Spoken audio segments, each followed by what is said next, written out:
Slavery by another name, the terrible practices of peonage.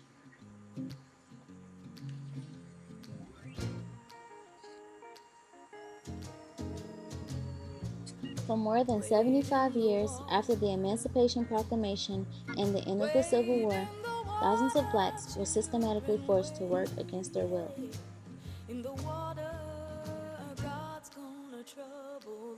Forced labor during this time took on many forms: peonage, sharecropping, convict leasing, and chain gangs. Emancipation turned the former slave owning world upside down.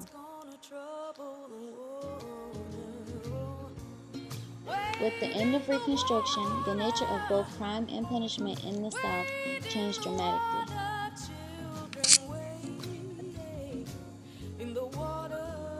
Whites, aligned with leaders of the former Confederacy, aided by President Andrew Johnson, formed vigilante groups, such as the KKK, to attack and intimidate blacks.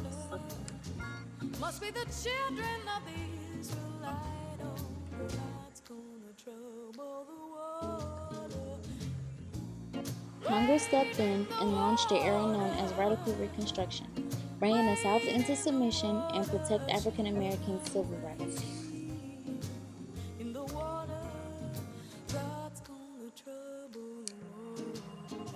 The 13th, 14th, and 15th Amendments were passed in order to attempt to bring equality to blacks.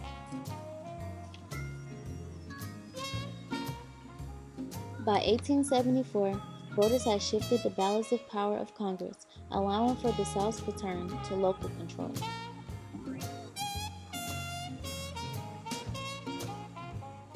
State after state, county after county, new laws were created targeting African Americans, sending them to jail, forcing them to work for free.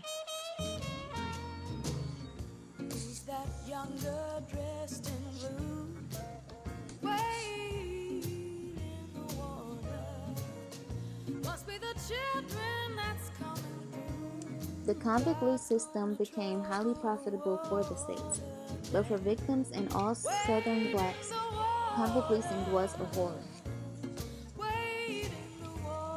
While these laws did not specifically mention African Americans, they were rarely enforced for whites. The result was a huge increase in the number of blacks arrested and convicted, and the rise of the labor system known as convict leasing.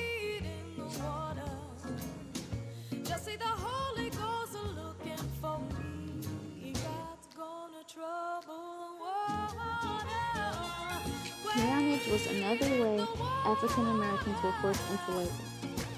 Although Congress deemed that peonage was illegal in the Anti-Peonage Law of 1867, the practice flourished in the South after Reconstruction. A loophole in the 13th Amendment was soon discovered. The 13th Amendment states that neither slavery nor involuntary servitude, except as a punishment for a crime whereof the party shall have been duly convicted, shall exist within the United States. Meaning there was a possibility of extending slavery as it were by another name.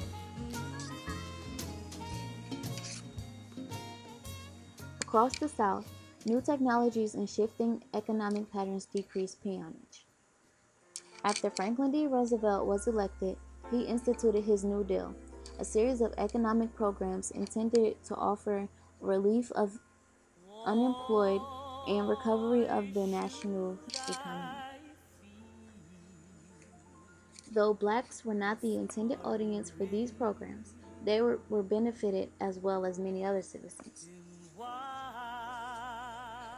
In 1940, with the help of the International Labor Defense, a group of people in New York and Chicago organized the Abolish Peonage Committee and began to pressure the Justice Department to try cases.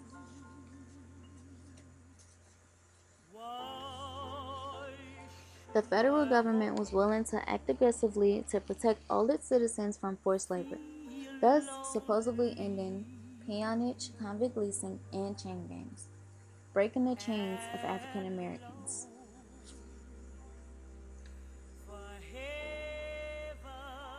Throughout history, African Americans have had their rights stolen multiple times, being hosed down,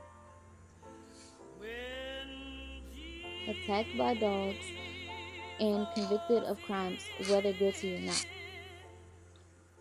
They were also separated from whites because of their skin color.